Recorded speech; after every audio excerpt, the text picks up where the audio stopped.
Hello, and thank you for joining this important effort.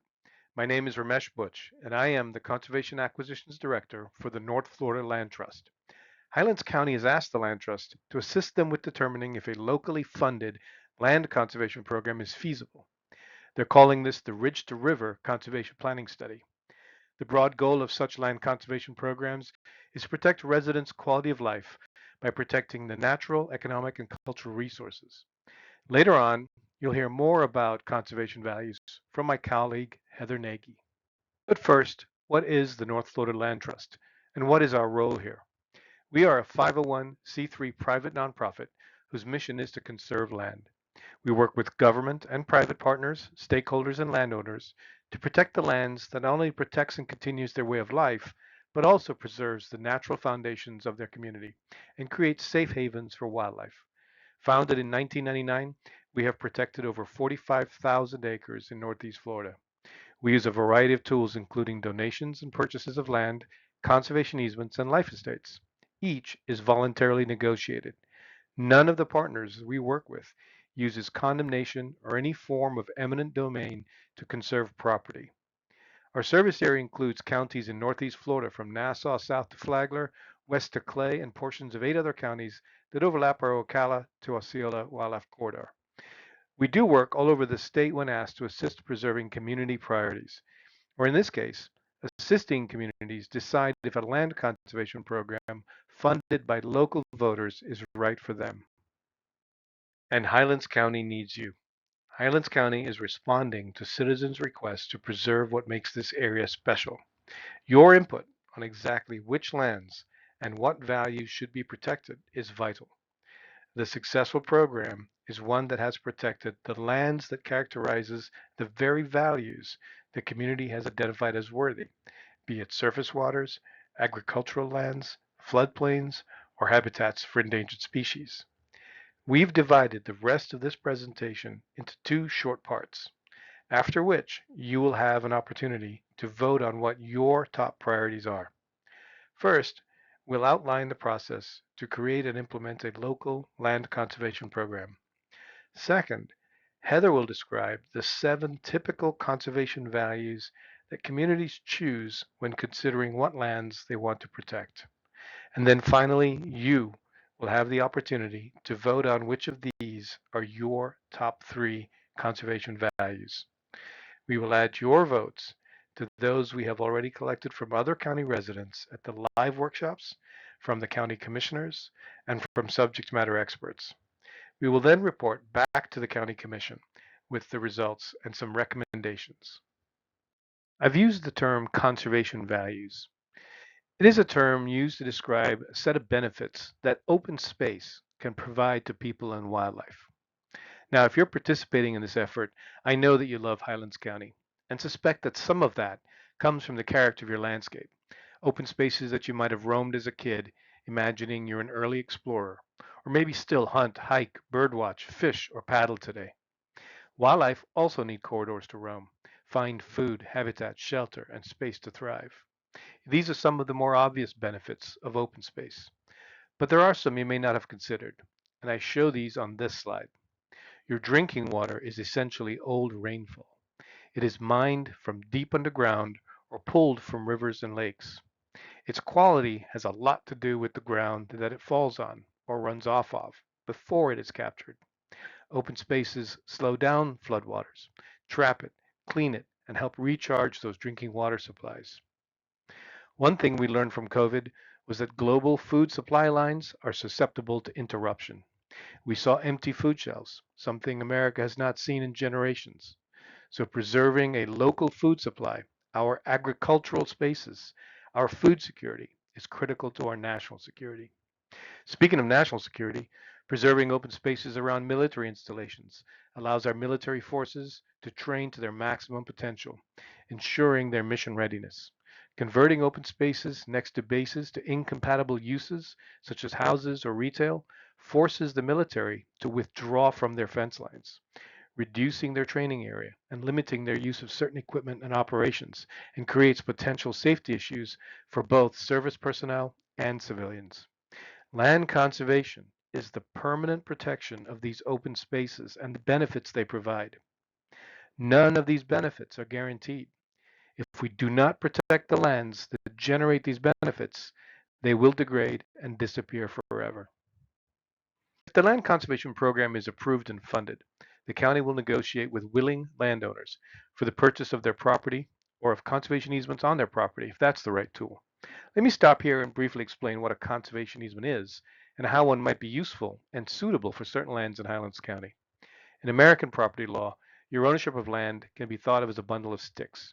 Each stick represents a legal right to use your property. Examples would be your right to grow trees, mine for minerals, build houses, hunt, and to exclude others from using it, to sell it, or to pass it on to your heirs. In a conservation easement negotiation, the landowner separates that intact bundle into two new bundles. One bundle has the rights the landowner wants to retain, or maybe to use in the future. Examples could be to grow trees, maybe to run some cattle, or to build an additional home for a family member in the future. The second bundle, the conservation easement bundle, has the rights that, if it were to be used, would harm the conservation value of the property.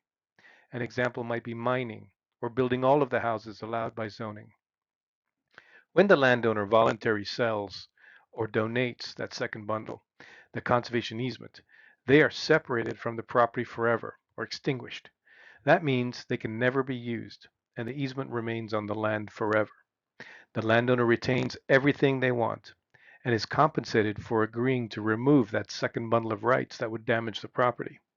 Compensation to the landowner can either be cash received from the sale of those rights or income tax benefits that might accrue from the donation of those property rights as part of the easement negotiation. There is a tried and true playbook to successfully creating and running these land conservation programs so that you end up with the portfolio you wanted. We call it greenprinting. Greenprinting allows the community to use land conservation practices to preserve a place as part of their identity. It's who they are. It's based on input from land conservation experts, folks knowledgeable about Highlands County and its resources, agriculture, economy, and culture, your county commission, and most importantly from you, the public, to determine the program's priorities. The Green Print is a document that takes your opinions and priorities about the benefits you and the community get from open space and categorizes them into conservation value themes such as agriculture, water supply, wildlife, or recreation. We then prioritize them based on your input and other scientific polling and deliver them to the county as a set of recommendations. Those recommendations are accompanied by a manual of best practices and a suggested pathway to develop a funding mechanism that is approved typically by referendum. A green print best practice that we recommend is using the line of sight that is depicted at the bottom of the slide. To explain, consider that you'll know you've been successful when at the end of the program you look back at that portfolio of land that's been protected and it reflects the conservation values that you have identified and prioritized because that was being lost. To take this analogy a little further, we will suggest putting into place several mechanisms that ensure your success, to keep that line of sight, to align the program, to target it, and deliver the outcomes that address the needs. In this case, those outcomes are protecting the right properties that have the conservation values that you identified, that you want to save, that you perceived were being lost. An example would be to incorporate those community values that come out of this effort directly into the program's legislation so that any use of funds raised must go to meet those goals. Another would be that the land application process and the form that you would use, the evaluation tool you would develop, should include criteria that evaluates nominated property for how well it represents those conservation values. I brought up referenda because if the green printing process shows that there is community support for preserving open space, a land conservation program to protect those open spaces will require funding. But land conservation is not a core service for government. It's not an essential service, such as roads, sewers, and emergency services. It should be funded without impairing the county's ability to pay for those essential services. Referenda are nearly always used to provide funding for local land conservation programs. In fact, in Florida, land conservation referenda pass. Of the 123 referenda put to voters since 1999 in Florida, 105 have passed, 85%, with 64% of the voters in favor. Voters have approved raising an additional $5.5 billion in local funds to fund these programs. This money is used by those communities to either preserve lands important to the community or to attract and match state and federal land conservation funds, funds that would not otherwise come back to the community without this local match. In this slide is an example of a referendum from Polk County. The red text are the areas that are the variables that you will determine through the green printing process. The first are the conservation values that come from this workshop and input from the commissioners and subject matter experts. The method and amount for the funding are also determined by you as part of the polling that will be done, which will not only determine the options and capacity available to the county, but also the voters' tolerance for how much they can pay annually. Typically, this ranges from tens to a couple of $100s per household per year. A lot depends on the wealth of the community, the tolerance of the voters, and the sources used. An example would be a sales tax, which visitors also pay and reduces the amount that the local voters have to pay. The length of time that the funding is raised also affects the total amount raised. So that's what the polling will determine. What is your tolerance for raising new funding and what those funds should be used for? So let's go through the process. I've divided it into three parts, each depicted in a different color on the slide. It all starts with the public recognizing that irreplaceable lands are being converted and the special character is being lost. That concern is expressed publicly, and the county responds by requesting help to determine how best to address those losses. And that starts our green printing process. Phase 1, depicted in green, is to get the opinions from subject matter experts and the county commission to determine what conservation values are present in the county and what the county commission's priorities are. Phase 2 in pink identifies the community's conservation values and what are their priorities. And that is the purpose of this online survey and the in-person workshops we're holding throughout the county. In this phase, we ask you what is being lost and what conservation values are important to you. The county commission might then approve the plan and move it forward with a feasibility study. That last phase is depicted in yellow.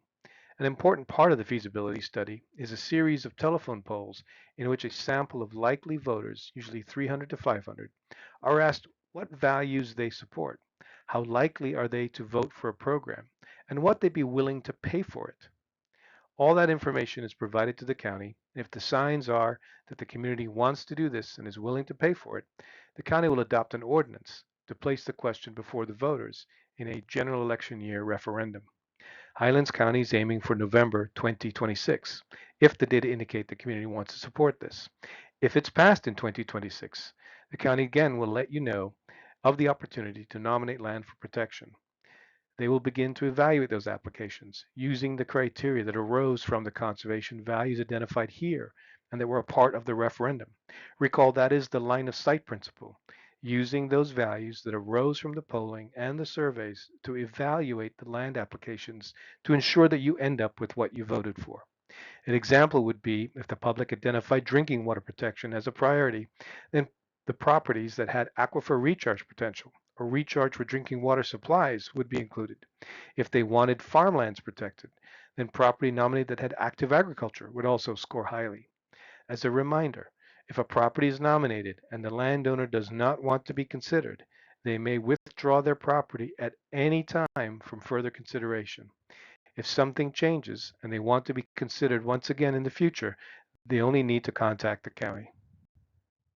In March of this year, the County Commission received our interim report and directed us to move forward with gathering input from the public. That ended phase 1. So that brings us to today and the start of phase 2, to identify what are your priority conservation values.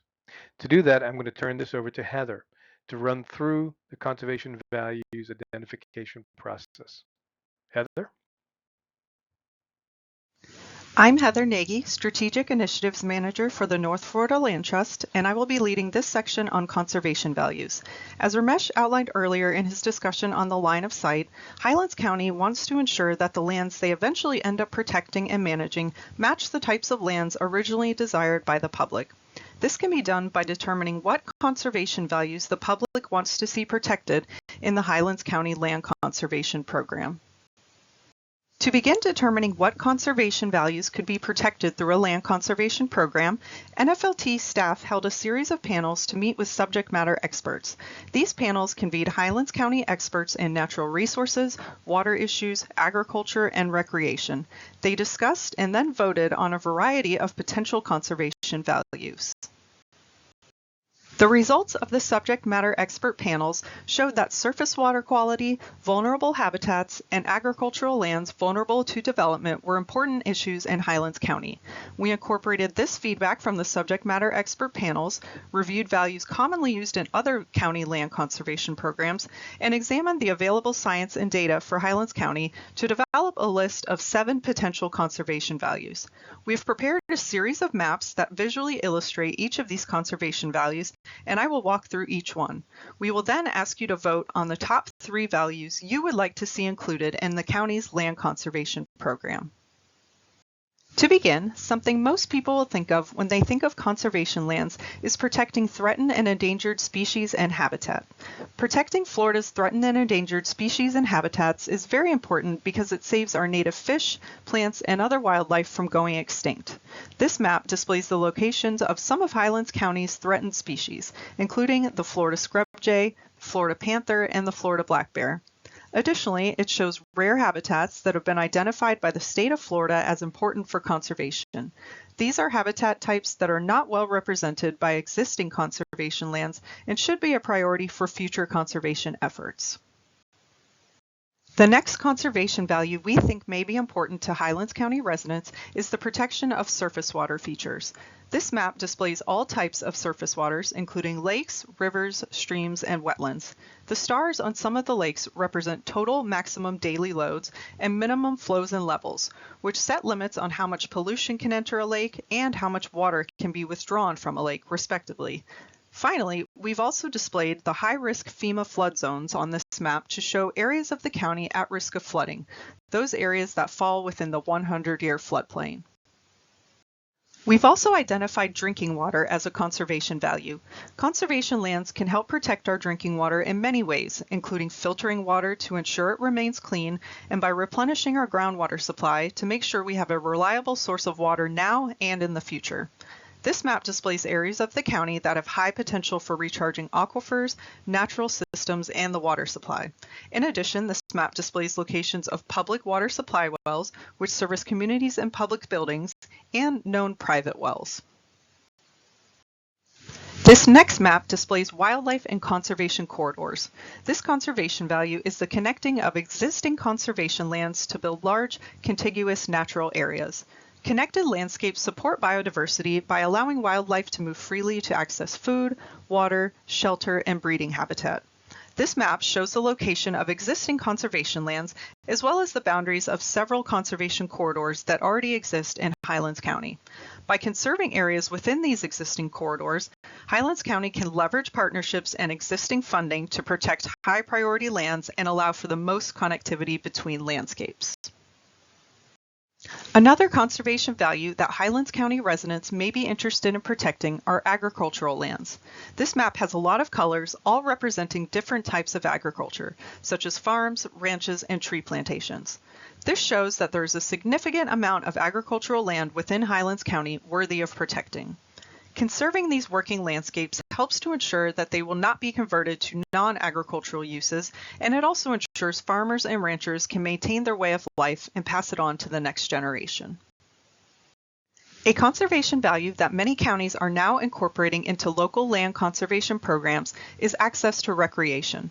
Parks and recreation spaces enable residents in a community to experience nature, engage in exercise, and enjoy leisure time in the natural environment. In addition, parks provide positive economic benefits, including enhancing property values, spurring local economies, and attracting new residents and businesses. This map shows the location of lands within Highlands County that are currently accessible to residents for recreation. It also shows existing recreational trails, including paddle trails, hiking, biking, and equestrian trails, and existing boat ramps. Finally, another potential conservation value in Highlands County is the protection of cultural and historic resources. Highlands County has a rich rural and agricultural history, and preserving historical areas and artifacts preserves and promotes the history of the county. Some local land conservation programs are now including historical and cultural resources as a conservation value, as it provides a dedicated source of funding to protect lands that contain these types of resources. This map shows the locations of some of the historic and cultural resources in Highlands County. There are several historical districts that contain historic home sites, military areas, agricultural lands, churches, and railroad corridors, as well as many historical structures that are eligible to be listed on the National Register of Historic Places. Thanks, Heather. That was a great explanation of what conservation values are and the ones that exist in Highlands County. So going back to the referendum slide, remember, we're going to suggest that the County Commission use the information you have provided as to what are your priority conservation values to select the kinds of lands for protection using the funding that's raised.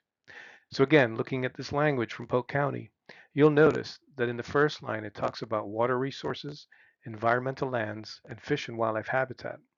You can see these three values in the 7 themes Heather described earlier. And these values rose to the top for Polk County voters. It is your job to prioritize which of those 7 you want to see in any referendum that might be used by Highlands County.